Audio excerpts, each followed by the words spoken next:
اللہ تبارک و تعالیٰ کسی قوم کے حالات کو تب تک نہیں بدلتا ہے جب تک کہ لوگ اپنے حالات کو خود نہ بدل لیں. وَإِذَا أَرَادَ اللَّهُ بِقَوْمٍ سُوءًا فَلَا مَرَدَّ لَهُ. اور اللہ تعالیٰ اگر کسی قوم کے ساتھ برائی کا ارادہ کر لیتا ہے, اگر اللہ کسی قوم کو برباد کرنا چاہتا ہے, کوئی ایسی طاقت اور پاور نہیں جو اللہ کو اس کے مقصد سے روک لے. وَمَا لَهُم مِّن دُونِهِ مِن وَالٍ. لوگوں کے اللہ کے علاوہ کوئی نگہبان نہیں, کوئی معاون اور مددگار نہیں. شاعر نے اسی کی ترجمانی میں کہا, گواہ دی ہم نے تو اسلاف سے میراث پائی تھی, گواہ دی ہم نے تو اسلاف سے میراث پائی تھی, سریا سے زمین پہ آسمان نے ہم کو دے مارا. اللہ کے نبی جناب محمد رسول اللہ صلی اللہ علیہ وسلم نے اسی خوف اور اسی خدشے کا اظہار اپنی امت کے سامنے کیا تھا. آپ نے فرمایا, مَلْ مَكْرَ أَخْشَىٰ عَلَيْكُمْ وَلَٰكِنْ أَخْشَىٰ عَلَيْكُمْ أَن تُبْسَطَ عَلَيْكُمُ الدُّنْيَا كَمَا بُسِطَتْ عَلَىٰ مَنْ كَانَ قَبْلَكُمْ فَتُهْلِكُكُمْ كَمَا أَهْلَكَتْهُمْ. اے میرے صحابہ, مجھے اس بات کا ڈر نہیں ہے تم غریب ہو جاؤ گے, تم مسکین ہو جاؤ گے, تم محتاج ہو جاؤ گے. وَلَٰكِنْ أَخْشَىٰ عَلَيْكُمْ أَن تُبْسَطَ عَلَيْكُمُ الدُّنْيا. لیکن اے میرے صحابہ, مجھے ڈر اس بات کا ہے, مجھے خوف اس بات کا ہے, دنیا کو تمہارے سامنے خوبصورت بنا دیا جائے, دنیا کے اندر تمہارے لیے ایٹریکشن ڈال دی جائے, دنیا کو تمہارے لیے ایٹریکٹیو کر دیا جائے, دنیا کو تمہارے لیے خوبصورت بنا دیا جائے. أَن تُبْسَطَ عَلَيْكُمُ الدُّنْيَا وَتُهْلِكُكُمْ كَمَا أَهْلَكَتْهُمْ. اور دنیا تمہیں ایسی حالاتیں برباد کرنے جیسے تم سے پہلے کے لوگوں کو دنیا نے برباد کر دیا. آج یہ دور آ چکا ہے, انسان دنیا دار بن چکا ہے. اور آگے بڑھیے, اللہ کے نبی جناب محمد رسول اللہ صلی اللہ علیہ وسلم نے بیان فرمایا, لِكُلِّ أُمَّةٍ فِتْنَةٌ وَفِتْنَةُ أُمَّتِي الْمَالُ. ہر امت کا کوئی نہ کوئی فتنہ رہا ہے, میری امت کا فتنہ یہ مال ہے, مال اس امت کا فتنہ ہے. آپ پڑھیے, اس قوم اصحاب کہف کے جوانوں نے اللہ رب العالمین نے ان کا نام نہیں لیا, ان کا خاندان نہیں بتایا, ان کا قبیلہ اور کس قبیلہ اور کس خاندان اور کس قوم سے تعلق رکھنے والے تھے, اللہ رب العالمین نے اس کا تذکرہ نہیں کیا. لیکن جب ایک ظالم بادشاہ کے دور میں توحید کا نعرہ ان لوگوں نے بلند کیا, ایک ظالم بادشاہ کے دور میں ایک اللہ کی وحدانیت اور ایک اللہ کی عبودیت کا اقرار کیا, اللہ کو نوجوانوں کی ادائی اتنی بھائی اتنی پسند آ گئی کہ رب العالمین نے ان کے نام پہ پوری سورت نازل کر دی. اللہ نے بیان فرمایا, انہم فتنۃ آمنوا بربہم وزدناہم ہدی. وہ ایسے جوان تھے جنہوں نے اپنی انہم فتنۃ آمنوا بربہم, جو اپنے رب کے اوپر ایمان لائے اور ایمان لانے کی بنیاد پر ان کی ہدایت کو رضا.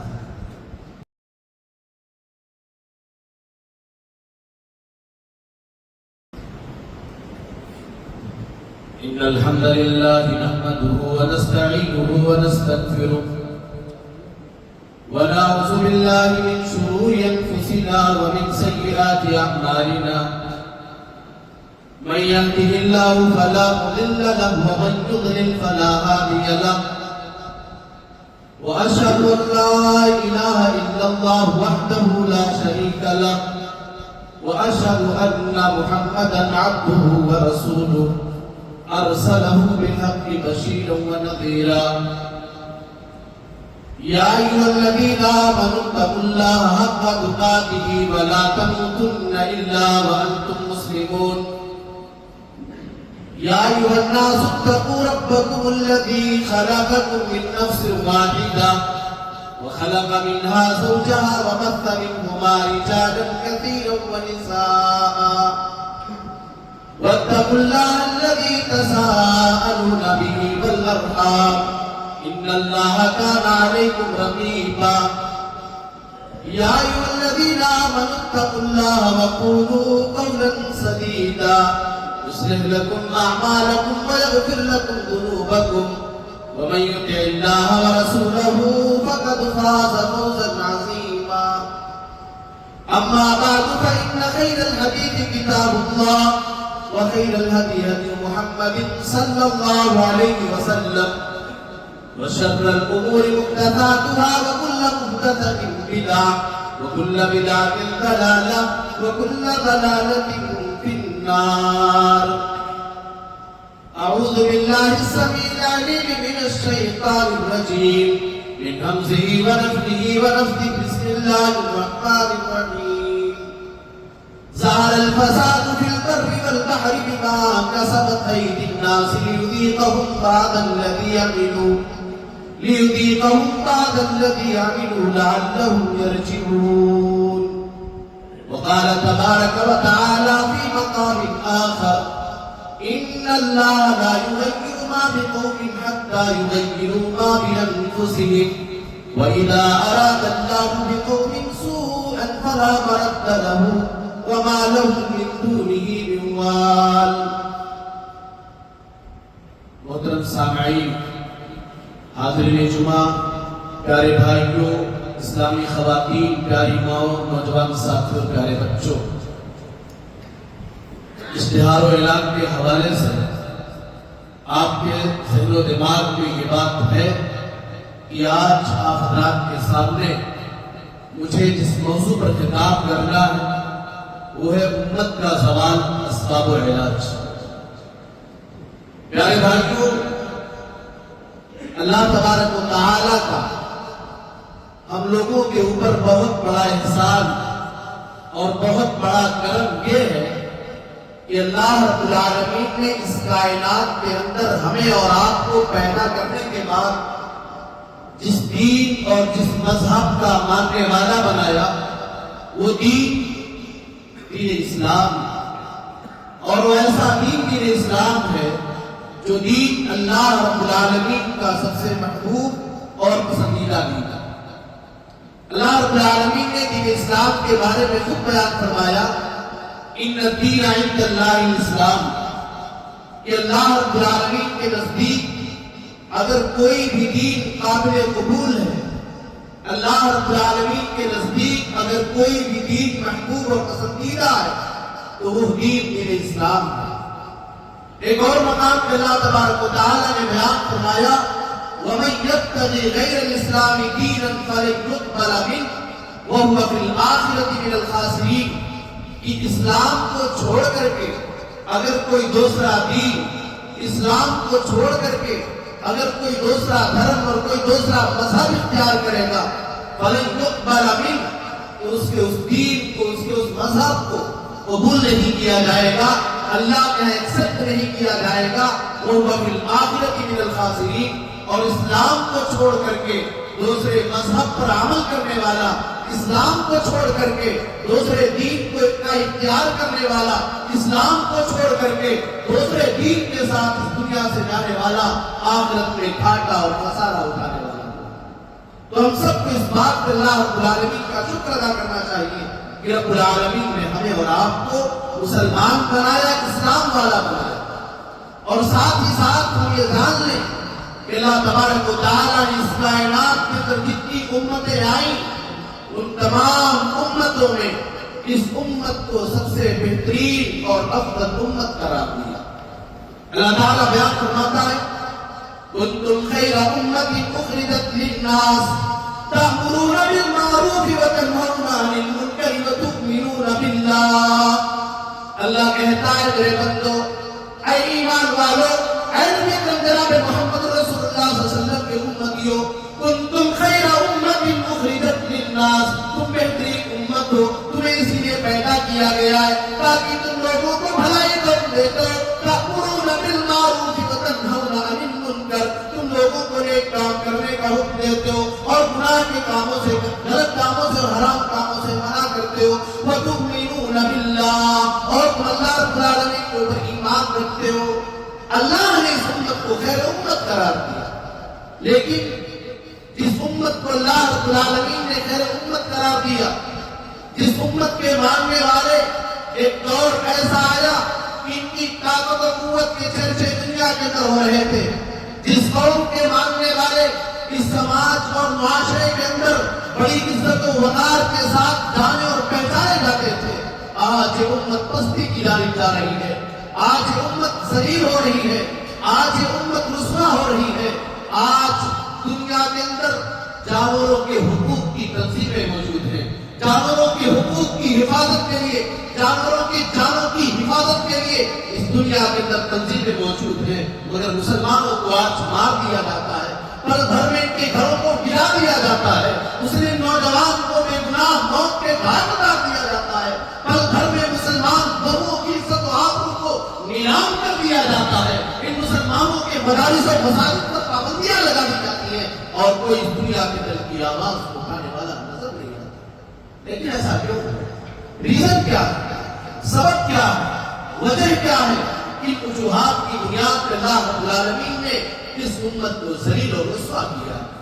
یہ ہم جانیں گے انشاءاللہ، مگر اس سے پہلے ہم اور آپ یہ یقین رکھ لیں کہ اگر اللہ رب العالمین نے اس امت کو ذلت کی راہ دکھائی ہے، اگر اللہ نے اس امت کو ذلیل و رسوا کیا ہے، تو عزت و ذلت کا مالک اللہ، عزت بھی دینے والا، ذلت بھی دینے والا اللہ۔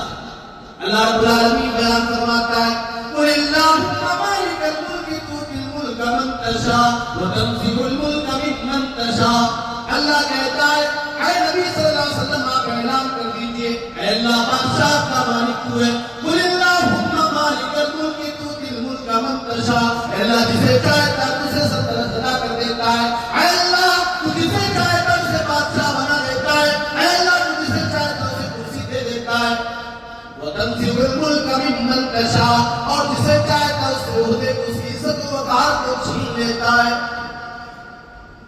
اللہ رب العالمین کی عزت و ذلت مالک تُؤْتِي الْمُلْكَ مَن تَشَاءُ۔ اللہ کہتا ہے وَتُعِزُّ مَن تَشَاءُ وَتُذِلُّ مَن تَشَاءُ۔ اے اللہ تو جسے چاہتا ہے عزت دیتا ہے اور جسے چاہتا ہے تو ذلیل کر دیا کرتا ہے۔ عزت و ذلت کا مالک اللہ۔ اب آئیے کچھ پوائنٹ کی روشنی میں ہم جاننے کی کوشش کریں گے انشاءاللہ کہ امت ذلیل کیوں ہو رہی ہے۔ ذلت کا پہلا سبب یہ ہے کہ اس امت کے افراد گنہگار ہو گئے۔ یہ جو مصیبتیں، یہ جو پریشانیاں اور ہمارے اوپر جو مشکل راہ نظر آ رہی ہے، یہ ہمارے گناہوں کا نتیجہ ہے۔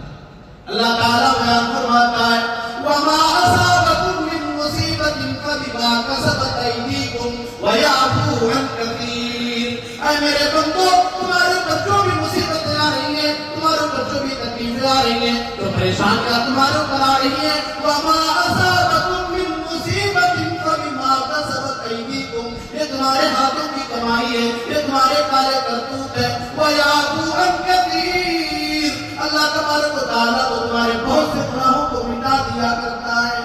ایک اور جگہ اللہ فرماتا ہے ظَهَرَ الْفَسَادُ فِي الْبَرِّ وَالْبَحْرِ بِمَا كَسَبَتْ أَيْدِي النَّاسِ لِيُذِيقَهُم بَعْضَ الَّذِي عَمِلُوا لَعَلَّهُمْ يَرْجِعُونَ۔ اللہ کہتا ہے دنیا کے اندر خشکی میں یا سمندر میں تمہیں جو بھی فساد نظر آ رہا ہے، جو تباہی نظر آ رہی ہے، جو بگاڑ نظر آ رہا ہے، جو پستی نظر آ رہی ہے، ظَهَرَ الْفَسَادُ فِي الْبَرِّ وَالْبَحْرِ بِمَا كَسَبَتْ أَيْدِي النَّاسِ، یہ اپنے لوگوں کے ہاتھوں کے کرتوت ہیں، یہ لوگوں کے اپنے کالے کارنامے جن کے گناہوں کی وجہ سے اللہ انہیں سزا دے رہا ہے۔ اور اللہ ایسا کیوں کرتا ہے؟ لِيُذِيقَهُم بَعْضَ الَّذِي عَمِلُوا لَعَلَّهُمْ يَرْجِعُونَ۔ اللہ ایسا اس لیے کرتا ہے بندہ جس نے گناہ کا کام کر لیا ہے، جس نے اللہ کو ناراض کر لیا ہے، جس نے اللہ کو ناراض کر دیا اور اللہ کے غضب کا مستحق اپنے آپ کو ٹھہرا دیا ہے، یہ بندے اللہ کے سامنے آ جائیں اور اپنے گناہوں سے معافی مانگ لیں، توبہ کر لیں، اپنے گناہوں کی معافی مانگیں اور اللہ کے دین سے اپنے آپ کو جوڑ لیں، اللہ سے اپنے رشتے کو مضبوط کر لیں تاکہ اللہ تعالیٰ کے گناہوں کو معاف کر دے۔ تو پہلا سبب یہ ہے کہ انسانوں نے گناہ کیا ہے اور گناہ کی بنیاد پہ یہ حالات ان کو بنائے۔ اللہ نے فرمایا، اللہ کا ایک اصول ہے، اللہ بتا رہا ہے ان اللہ لا یغیر ما بقوم حتی یغیروا ما بانفسہم۔ اللہ تبارک و تعالیٰ کسی قوم کے حالات کو تب تک نہیں بدلتا ہے جب تک کہ لوگ اپنے حالات کو خود نہ بدل لیں۔ وَإِذَا أَرَادَ اللَّهُ بِقَوْمٍ سُوءًا فَلَا مَرَدَّ لَهُ، اور اللہ تعالیٰ اگر کسی قوم کے ساتھ برائی کا ارادہ کر لیتا ہے، اگر اللہ کسی قوم کو برباد کرنا چاہتا ہے، وہ ایسی طاقت اور پاور نہیں جو اللہ کو اس کے اس مقصد سے روک لے۔ وَمَا لَهُم مِّن دُونِهِ مِن وَالٍ، لوگوں کے اللہ کے علاوہ کوئی نگہبان نہیں، کوئی معانی اور مددگار نہیں۔ شاعر نے اسی کی ترجمانی میں کہا گواہ دی ہم نے تو اسلاف سے میراث پائی تھی، گواہ دی ہم نے تو اسلاف سے میراث پائی تھی، سریا سے زمین پہ آسمان نے ہم کو دے مارا۔ یہ جو حالات ہیں، یہ جو ذلت ہے، یہ جو پستی ہے، یہ جو تباہی ہے، یہ جو بربادی ہے، یہ ہمارے اپنوں کے کالے کارنامے ہیں جس کی وجہ سے اللہ نے ہمارے اوپر یہ حالات کر دیے۔ تو پہلا سبب یہ ہوا کہ ہم نے گناہ کو زیادہ کر لیا۔ دوسرا سبب یہ کہ انسان یا مسلمان اس نے اپنی زندگی کے مقصد کو دنیا سمجھ لیا، دنیا کی کامیابی اور دنیا کے اندر ترقی یہ اپنی زندگی کا مقصد سمجھ رہا ہے، آخرت کا احساس نہیں، عذاب قبر و جہنم کا خوف نہیں، آخرت کے دن میدان محشر کی ہولناک کا ڈر اور اس کا خوف انسان کے ذہن و دماغ کے اندر سے نکل چکا ہے۔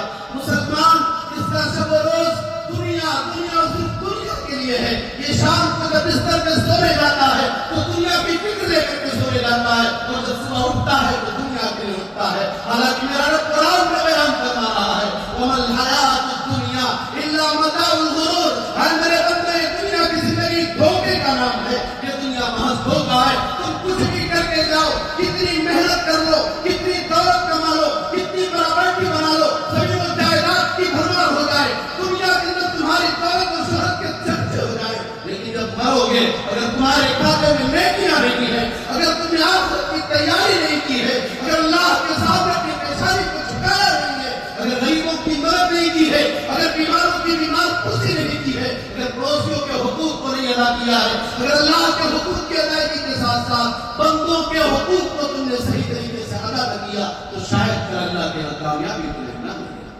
میرے پیارے بھائی بہت دو وجہ ہیں، اللہ تعالیٰ نے اللہ کے نبی جناب محمد رسول اللہ صلی اللہ علیہ وسلم نے اسی خوف اور اسی خدشے کا اظہار اپنی امت کے سامنے کیا تھا۔ آپ نے فرمایا مَلْ مَكْرَ أَخْشَىٰ عَلَيْكُمْ وَلَٰكِنْ أَخْشَىٰ عَلَيْكُمْ أَن تُبْسَطَ عَلَيْكُمُ الدُّنْيَا كَمَا بُسِطَتْ عَلَىٰ مَنْ كَانَ قَبْلَكُمْ فَتُهْلِكُكُمْ كَمَا أَهْلَكَتْهُمْ۔ اے میرے صحابہ مجھے اس بات کا ڈر نہیں ہے تم غریب ہو جاؤ گے، تم مسکین ہو جاؤ گے، تم محتاج ہو جاؤ گے، وَلَٰكِنْ أَخْشَىٰ عَلَيْكُمْ أَن تُبْسَطَ عَلَيْكُمُ الدُّنْيا، لیکن اے میرے صحابہ مجھے ڈر اس بات کا ہے، مجھے خوف اس بات کا ہے دنیا کو تمہارے سامنے خوبصورت بنا دیا جائے، دنیا کے اندر تمہارے لیے ایٹریکشن ڈال دی جائے، دنیا کو تمہارے لیے اٹریکٹیو کر دیا جائے، دنیا کو تمہارے لیے خوبصورت بنا دیا جائے۔ ان تبسط علیکم الدنیا وتہلککم کما اہلکتم، اور یہ دنیا تمہیں ایسے ہی ہلاک و برباد کر دے جیسے تم سے پہلے کے لوگوں کو دنیا نے برباد کر دیا۔ آج یہ دور آ چکا ہے، انسان دنیا دار بن چکا ہے۔ اور آگے بڑھیے، اللہ کے نبی جناب محمد رسول اللہ صلی اللہ علیہ وسلم نے بیان فرمایا لِكُلِّ أُمَّةٍ فِتْنَةٌ وَفِتْنَةُ أُمَّتِي الْمَالُ، ہر امت کا کوئی نہ کوئی فتنہ رہا ہے، میری امت کا فتنہ یہ مال ہے، مال اس امت کا فتنہ۔ اسی لیے اللہ کے نبی صلی اللہ علیہ وسلم نے بیان فرمایا یأتی علی الناس زمان لا یبالی المرء من أین أخذ المال، لوگوں کے اوپر ایک ایسا زمانہ آئے گا، ایک ایسا دور آئے گا، ایک ایسا مرحلہ آئے گا جس میں انسان کی زندگی کا مقصد مال کمانا ہوگا، جس میں انسان کی پوری کوشش صرف مال اکٹھا کرنے کے لیے ہوگی۔ لا یبالی المرء من أین أخذ المال، انسان کو اس بات کی پرواہ نہیں ہوگی اس نے مال کو کہاں سے کمایا ہے، حلال طریقے سے کمایا یا حرام طریقے سے کمایا، اس بات کی پرواہ کیے بغیر وہ صرف مال کمانے کا حریص بن جائے گا۔ میرے پیارے ساتھیوں، صحیح بخاری کی اس روایت پر اپنی نگاہ کو ڈال لو، اللہ کے نبی جناب محمد رسول اللہ صلی اللہ علیہ وسلم نے بیان فرمایا تعیسات الدینار والدرہم والخمیسۃ والقطیفۃ، اللہ کے نبی فرماتے ہیں درہم و دینار کا بندہ، برانڈیڈ لباس کا بندہ، کالی اور ریشمی کپڑے کا بندہ برباد ہو گیا۔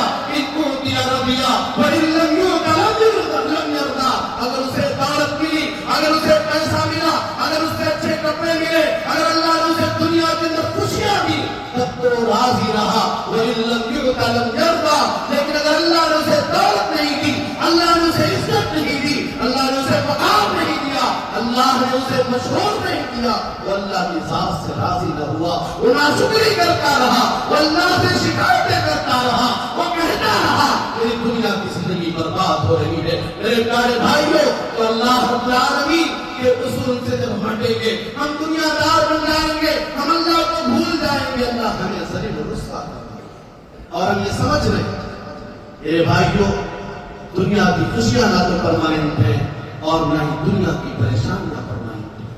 اللہ تعالیٰ بیان فرماتا ہے بل تؤثرون الحیاۃ الدنیا والآخرۃ خیر وابقیٰ، اے میرے بندے تم دنیا کو ترجیح دیتے ہو، حالانکہ حقیقت اور سچائی ہے کہ کہ آخرت تمہارے لیے بہتر ہے. لیکن یہاں یہ سمجھ لیں، تو یہ نہ سمجھے کہ اسلام دنیا کمانے کے خلاف نہیں. اللہ فرماتا ہے وَابْتَغِ فِيمَا آتَاكَ اللَّهُ الدَّارَ الْآخِرَةَ وَلَا تَنْسَ نَصِيبَكَ مِنَ الدُّنْيَا. تم کاموں کو کرتے رہو جن کاموں میں اللہ نے تمہارے آخرت کی بھلائی اور کامیابی کے راز کو لکھ رکھا ہے. محنت کرتے رہو، صدقہ و خیرات کرو، نیکیاں کرتے رہو، اللہ کی راہ میں اپنی دولت کو اپنے دل کو کھول کر کے خرچ کرو. اور اس کے بعد کہتا اللہ وَلَا تَنْسَ نَصِيبَكَ مِنَ الدُّنْيَا. دنیا کے اندر تمہارا جو حصہ ہے اس حصے کو بھول نہ جاؤ. میرے پیارے بھائیوں، ہم دنیا کے لیے پریشان نہ رہیں، ہم دنیا کے لیے برباد نہ رہے.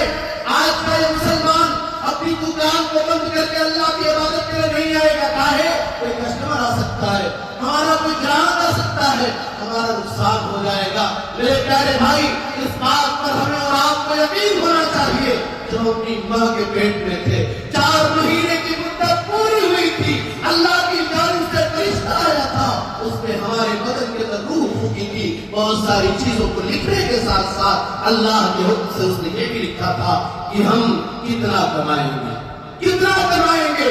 اپنی زندگی کی ایک ایک روزی، اپنی زندگی کا ایک لقمہ اور ایک قطرہ پیے بغیر، ایک لقمہ کھائے بغیر کوئی آدمی اس دنیا سے جائے گا نہیں. اگر دنیا کے لیے اللہ کو چھوڑ رہے ہو، دنیا کمانے کے لیے اللہ کے دین سے اپنے آپ کو دور کر رہے ہو، رب کعبہ کی قسم تقدیر پر آپ کا ایمان مضبوط نہیں. میرے پیارے بھائی، دنیا. اور سنیے اللہ کے نبی صلی اللہ علیہ وسلم نے بیان فرمایا دینار انفقته فی سبیل اللہ. ایک ایسا پیسہ جسے آپ نے اللہ کی راہ میں خرچ کیا. وہ دینار انفقته فی رقبہ، ایک ایسا پیسہ جسے گردن آزاد کرنے میں، کسی مجرم کو آزاد کرنے میں، کسی غلام کو آزاد کرنے میں تم نے لگایا. وہ دینار تصدقت فی سبیل اللہ، اور ایک پیسہ جسے اللہ کی راہ میں جہاد میں لگایا. اس کے بعد کہا وَدِينَارٌ أَنفَقْتَهُ عَلَىٰ أَهْلِكَ، ایک وہ پیسہ جسے تو نے اپنے اہل و عیال پر، اپنے پریوار پر، اپنے بال بچوں پر خرچ کیا. أَعْظَمُهَا أَجْرًا الَّذِي أَنفَقْتَهُ عَلَىٰ أَهْلِكَ. ان چاروں میں اجر و ثواب کے اعتبار سے سب سے بہترین پیسہ وہ ہے، سب سے اچھا دینار وہ ہے جسے تم نے اپنے اہل و عیال پر خرچ کیا ہے. تو اپنے پریوار کا بھی دھیان رکھیں. سیونگ کے نام پہ کہیں اپنے پریوار کے حقوق کو دبا نہ لے جائیں. اپنے بچوں کی جائز ارمانوں، اپنے بچوں کی جائز خواہشات کا خوف نہ کرنے والے ہو. اس سے دنیا کی فکر بھی ہو مگر آخرت کو فکر، آخرت کی فکر ہونی چاہیے. دنیا مقصد نہ ہو، آخرت ہماری اور آپ کی زندگی کا مقصد ہونا چاہیے. بات نشاط کرتے ہوئے چل رہا ہوں، شاید بہت بڑی تیزی کے ساتھ گزر رہا وقت بالکل کم. تو دوسری وجہ ذلت کی ہے کہ ہم نے دنیا کو اپنا مقصد بنا لیا، دنیاوی زندگی کی کامیابی کو مقصد سمجھا. تیسری وجہ یہ ہے کہ ہم نے قرآن کو طاقتوں کی زینت بنا لیا. ہم نے قرآن سے اپنے آپ کو دور کر لیا ہے. اللہ اکبر! یہ قرآن کون سی کتاب ہے؟ اس قرآن کے بارے میں رب العالمین نے بیان فرمایا ان ھذا القرآن یہدی للتی ہی اقوم. یہ قرآن لوگوں کو سیدھا راستہ دکھلاتا ہے. اس قرآن کی تعبیر اتنی بھیانک اور اتنی خطرناک ہے. اللہ نے بیان فرمایا لو انزلنا ھذا القرآن علی جبل لرأیتہ خاشعا متصدعا من خشیۃ اللہ. اگر اس قرآن کو ہم پہاڑ کے اوپر نازل کر دیتے، آپ قرآن کو دیکھتے، آپ پہاڑ کو دیکھتے، قرآن کے بوجھ کو پہاڑ بھی برداشت نہ کر پاتا، وہ پہاڑ بھی ریزہ ریزہ ہو جاتا. میرے پیارے بھائیو، ہم ائمہ کی زبانی قرآن کریم کی تلاوت کو سنیں، ہم قرآن کریم کی آیتوں کو سنیں، کیا ہوا ہمارے دل موت کیوں نہیں ہو رہے ہیں؟ انما المؤمنون الذین اذا ذکر اللہ وجلت قلوبهم واذا تلیت علیہم آیاتہ زادتهم ایمانا. مومن وہ ہے کہ اس کے سامنے اللہ کا ذکر کیا جائے، اللہ کی باتیں بیان کی جائے، اس کے دل کانپ جایا کرتے ہیں، دہل جایا کرتے ہیں، وہ ڈر جایا کرتا ہے. اور جب اس مومن کے سامنے قرآن کریم کی آیات کی تلاوت کی جاتی ہے زادتهم ایمانا، اس کے ایمان میں اضافہ ہو جایا کرتا. میرے پیارے بھائیوں، قرآن کریم پڑھا کرو.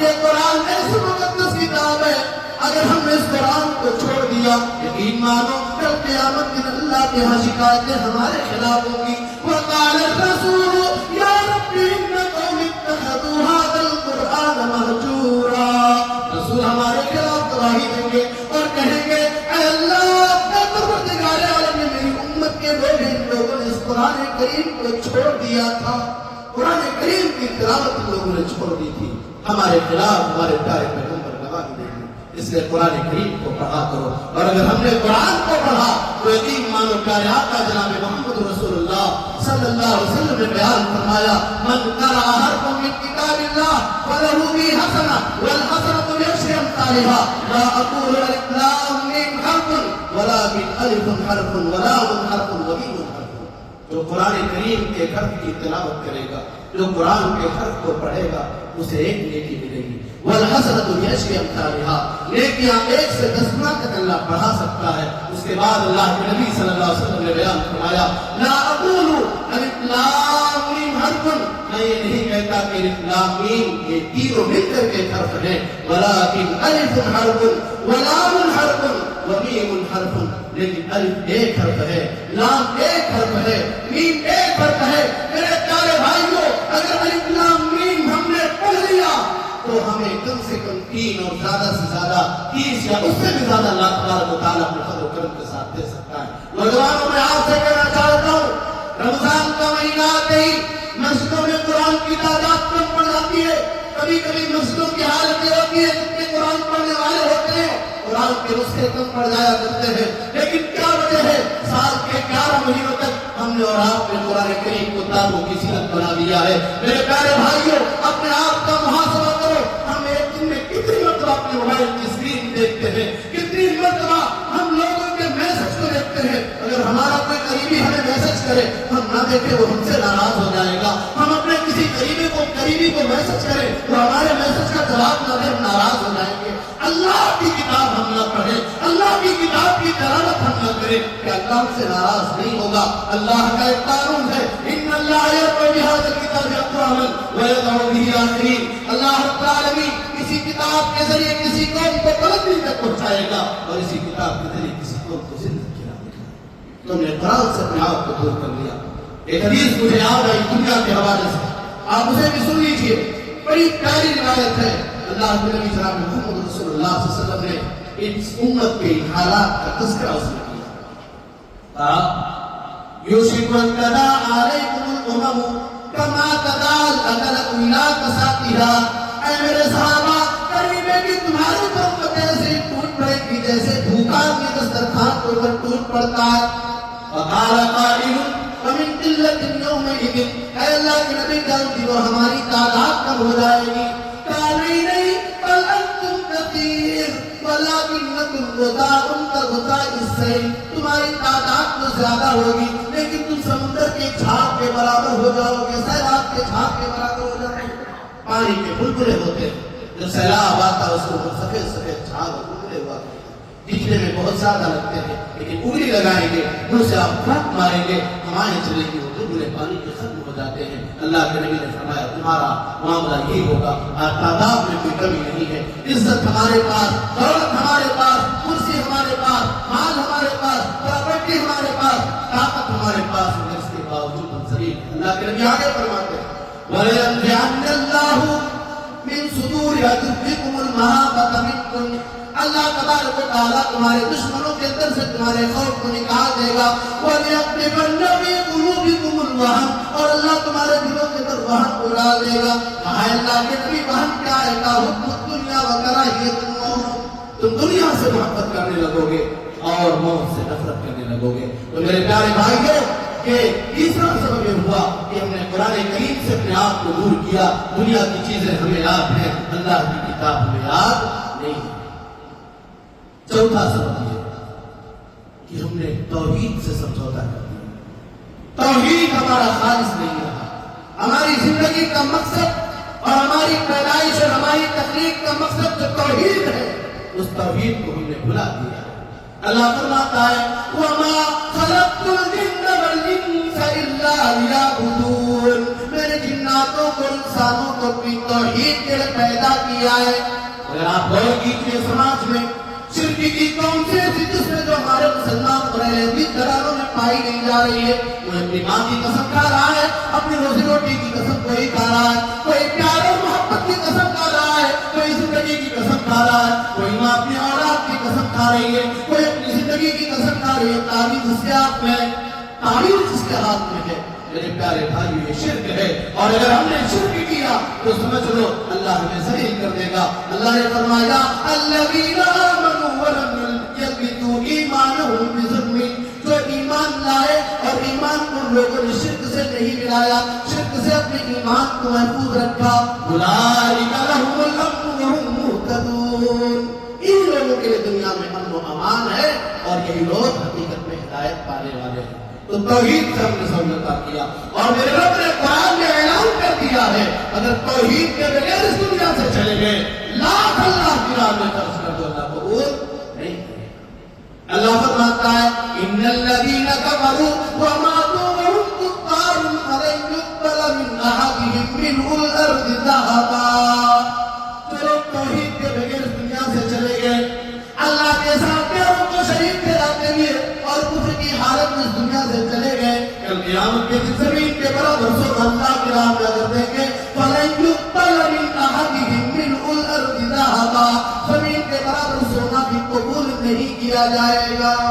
تو توحید سے نے سمجھوتا کیا۔ ذلت کی ایک اور وجہ، ذلت کی ایک اور سبب یہ ہے کہ آج ہمارا نوجوان بے راہ ہو رہا ہے، ہمارا نوجوان سیدھے راستے سے بھٹکا ہوا ہے۔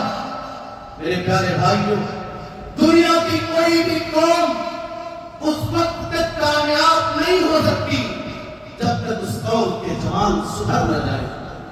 دنیا کی کوئی بھی قوم اس وقت تک فلاح نہیں پا سکتی جب تک اس قوم کے نوجوان اصحاب کہف کے جوانوں کی طرح ہو جائے۔ آپ دیکھیے آج جمعہ کا دن ہے، ہم میں سے بہت سارے لوگوں نے سورہ کہف کی تلاوت کی ہوگی، میری پیاری ماؤں بہنوں نے بھی تلاوت کی ہوگی، اور اگر کوئی نہیں کرتے ہیں جمعہ کے دن سورہ کہف کی تلاوت تو آج میں بتا رہا ہوں آپ وعدہ لے لیجیے اور اپنے دل میں تہیہ کر لیجیے، جمعہ کی نماز سے فارغ ہونے کے بعد آج ہی پڑھیں گے، اور اگلے جمعہ سے جمعہ کے دن فجر کی نماز سے لے کر کے مغرب سے پہلے تک سورہ کہف کی تلاوت کا فائدہ یہ ہے کہ اللہ رب العالمین ایک ہفتے کے اس بندے کو نور عطا کرتا ہے۔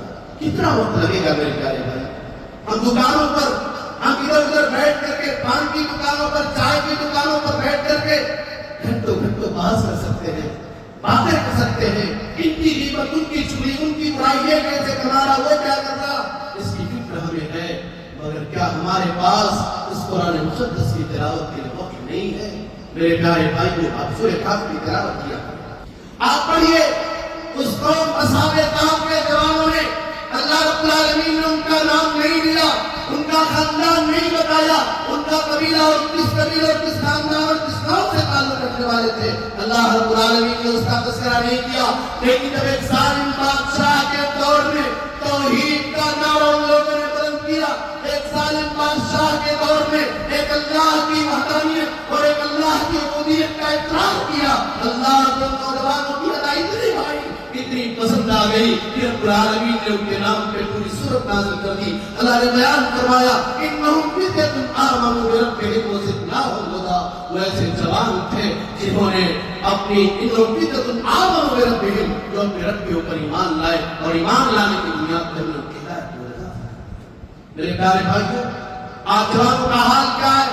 ہمارا جوان ابھی 2024 کی آنکھ ختم ہوئی، 2025 سال شروع ہوا، ہمارے مسلم جوانوں نے اسٹیٹس لگائے، ہمارے مسلم جوانوں نے خوشیاں منائی، رات کے اس وقت میں جس وقت میں اللہ کا یہ بندہ اگر اللہ کے گھر میں آ کے نماز پڑھتا، رات کے اس وقت میں جو اللہ کے سامنے آ کر کے اپنے گناہوں کی معافی مانگتا اور یہ سوچتا کہ 2024 کا سال ختم ہوا، میں قبر اور موت کے ایک سال اور قریب ہو گیا، اللہ نے ہماری زندگی کو متعین کر کے بھیجا تھا، ہماری زندگی کا ایک سال اور کم ہو گیا ہے، اور یہ سوچتا پچھلے سال ہم نے گناہ کے کام زیادہ کیے ہیں یا نیکیوں کے کام زیادہ کیے ہیں، اللہ نے ہمیں ایک اور سال دے دیا ہے، اللہ نے ہمیں ایک اور موقع دیا ہے، ہم اپنے گناہوں سے معافی مانگ لیں، ہم توبہ کر لیں، ہم اللہ کو راضی کرنے والے کام کر لیں۔ مگر اس مسلمان کو اس کی فکر نہیں ہوتی، اس جوان کو اس کی فکر نہیں ہوتی، یہ جوان اب نشہ خور، یہ جوان اب شرابی، یہ جوان اب جوا کھیلنے والا، یہ جوان زمانہ زراکار. آج آپ دیکھ لیجیے ہماری پیاری ماں بہنوں، میری پیاری بہنوں، میری قوم کی بیٹیوں، میں بھی آپ کو کر بھی آ رہا ہوں، مگر آپ سنیے اس جوان کی حالت یہ ہو گئی ہے. جوان تباہی کے راستے پر جا رہا ہے. جوان اگر چاہے تو عزت، اگر مقام چاہتے ہو، اگر اپنا مقام چاہتے ہو، اگر اللہ کے ہاں کامیابی چاہتے ہو تو آؤ اللہ کے دین سے اپنے آپ کو جوڑو. اس امت کی ذلت کے اسباب میں سے ایک اہم سبب ہماری خواتین کا بے پردہ ہو کر کے گھروں سے باہر نکلنا. اس عورت نے پردے میں رہ کر کے وہ کردار ادا کیا ہے. اس عورت نے امام بخاری، اس عورت نے شیخ الاسلام ابن تیمیہ، اس عورت نے امام مسلم اور بڑے بڑے اجلہ، بڑے بڑے اکابر اور بہت بڑے بڑے نام اور علماء کو اس ماں نے پردے میں رہ کر کے اس دنیا کے اندر جنم دیا. آج ایسی مائیں کہاں ہیں؟ آج کلیجہ پھٹ جاتا ہے. اگر چاہے تو معاف کرنا، رب کعبہ کی قسم، ایمان والا ہونے کی وجہ سے، مومن ہونے کی وجہ سے ٹرینوں میں، بسوں میں، اسٹیشنوں پر، ایئرپورٹ پر، ہوٹلوں پر جب نگاہیں پڑتی ہیں ہماری قوم کی بہن جو نقاب لگائے بھی کسی ایسے بچے کے ساتھ رنگیاں منا رہی ہے جس کے ہاتھ میں لال دھاگا بنا ہوا ہے، جس کے ہاتھ میں کالا دھاگا بنا ہوا ہے، جو شکل و صورت کے اعتبار سے شیطان سے بھی بدتر لگ رہا ہے. وہ غیر مسلم ہے، وہ توحید والا نہیں ہے. اس نے اپنی عزت کا سودا کیا، اس نے اپنی مقام کا سودا کیا اور یہاں تک آگے بڑھی کہ اپنے ایمان کا سودا کر لیا، اپنے ایمان کا سودا کر لیا. میری پیاری ماں بہنوں، آپ وقار کے ساتھ، عزت کے ساتھ اپنے وقار کی حفاظت کرو. آپ پابندہ رہو. اور صرف پابندہ رہنا کمال نہیں ہے، بلکہ کمال تو یہ ہے کہ آپ پردے میں رہنے کے ساتھ ساتھ امہات المؤمنین نبی اکرم جناب محمد رسول اللہ صلی اللہ علیہ وسلم کی صحابیات کی سیرت کو پڑھو اور ان کی سیرت کو اپناؤ. پابندہ بن جاؤ، باحیا بن جاؤ. اللہ کی قسم اگر آپ اسلام کے بتائے ہوئے طریقے کے مطابق زندگی گزار گے انشاءاللہ کسی کی جرأت نہیں ہوگی، کسی کی ہمت نہیں ہوگی جو آپ کو غلط نگاہ ڈال دے. بہت ساری چیزیں میری چھوٹ رہی ہیں چونکہ وقت ختم ہو گیا ہے، مگر میں اجازت چاہوں گا تو 5 منٹ اور. میرے پیارے بھائیوں، اگر ہم چاہتے ہیں کہ ہمیں وقار مل جائے، عزت مل جائے، میں نے شروع میں کہا عزت و ذلت کا مالک اللہ ہے. اور میں یہ بھی کہا یہ جو مصیبتیں، یہ پریشانیاں، یہ تکلیفیں جو ہمارے اوپر آ رہی ہیں ہمارے اپنے کالے کارناموں اور کالے کرتوتوں کا نتیجہ ہے. اس لیے میرے پیارے بھائیوں، اللہ کا ایک اصول ہے اگر ہمارے اوپر تکلیف آ جائے تو ہمیں اللہ کی جانب رجوع کرنا ہوگا. اللہ نے بیان فرمایا فَلَوْلَا إِذْ جَاءَهُمْ بَأْسُنَا تَضَرَّعُوا وَلَٰكِنْ قَسَتْ قُلُوبُهُمْ وَزَيَّنَ لَهُمُ الشَّيْطَانُ مَا كَانُوا يَعْمَلُونَ. اللہ کہتا ہے ہونا تو یہ چاہیے تھا جب ہمارے طرف سے کوئی مصیبتیں آ گئی، پریشانیاں آ گئی، تضرعوا یہ تھا ساری اختیار کرتے اللہ کے سامنے آ جاتے. وَلَٰكِنْ قَسَتْ قُلُوبُهُمْ لیکن گناہ کرتے کرتے کے دل سخت ہو چکے، اتنے کٹھور دل ہو چکے ہیں کہ اللہ کی جانب سے تکلیفیں، مصیبتیں، پریشانیاں ان کے اوپر آ رہی ہیں مگر ان کے یہ ہوش کے ناخن نہیں لیتے. میرے پیارے بھائیوں اگر ہم چاہتے ہیں کہ عزت کے بجائے ہمیں وقار اور عزت مل جائے تو ہمیں اللہ کے سامنے آنا ہوگا. اللہ نے فرمایا ان تنصروا اللہ ینصرکم ویثبت اقدامکم. علاج یہ ہے اگر اللہ کی تم مدد کرو گے اللہ تمہاری مدد کرے گا اور تمہارے پیروں کو، تمہارے قدموں کو اللہ جما دے گا. معاف کیجیے اعوذ باللہ، اللہ ہماری دولت کا محتاج نہیں ہے، اللہ کو ہمارے پیسے کی ضرورت نہیں ہے، اللہ کو ہمارے مال و متاع کی ضرورت نہیں ہے. اللہ کی مدد یہ ہے کہ ہم اللہ والا بن جائیں. اللہ کی مدد یہ ہے کہ میں دیکھنے کے بعد سامنے والا یہ سمجھ لے کہ کوئی عام انسان نہیں ہے، یہ نبی اکرم محمد رسول اللہ صلی اللہ علیہ وسلم کا امتی ہے، یہ مناظر ذات کو اختیار کرنے والا ہے، اس کی راہ پر چلنے والا ہے. اللہ کے نبی نے فرمایا ترکت فیکم امرین لن تضلوا ما تمسکتم بہما. میں نے تمہارے اندر تو ایسی چیزیں چھوڑی ہیں، میں تو ایسی چیزیں چھوڑ کر کے جا رہا ہوں اگر تم اسے مضبوطی سے تھامے رہو گے تم کبھی گمراہ نہیں ہو سکتے. کتاب اللہ و سنت نبی صلی اللہ علیہ وسلم. پہلی چیز اللہ کی کتاب یعنی قرآن مجید اور دوسری چیز نبی اکرم جناب محمد رسول اللہ صلی اللہ علیہ وسلم. عمر بن خطاب کا ایک اور یاد آ رہا ہے، وہ کہا کرتے تھے کنا اذل قومی فاعزنا اللہ بالاسلام. ہم دنیا کے سب سے ذلیل قوم تھے، اسلام کے ذریعے اللہ نے ہمیں عزت دی، اسلام کے ذریعے اللہ نے ہمیں وقار دیا. ما مبتغی العزت بدونه اضلنا اللہ. اسلام کے علاوہ اگر کہیں اور ہم عزت ڈھونڈنے کی کوشش کریں گے اللہ ہمیں ذلیل کر دے گا. اللہ کا فرمان ہے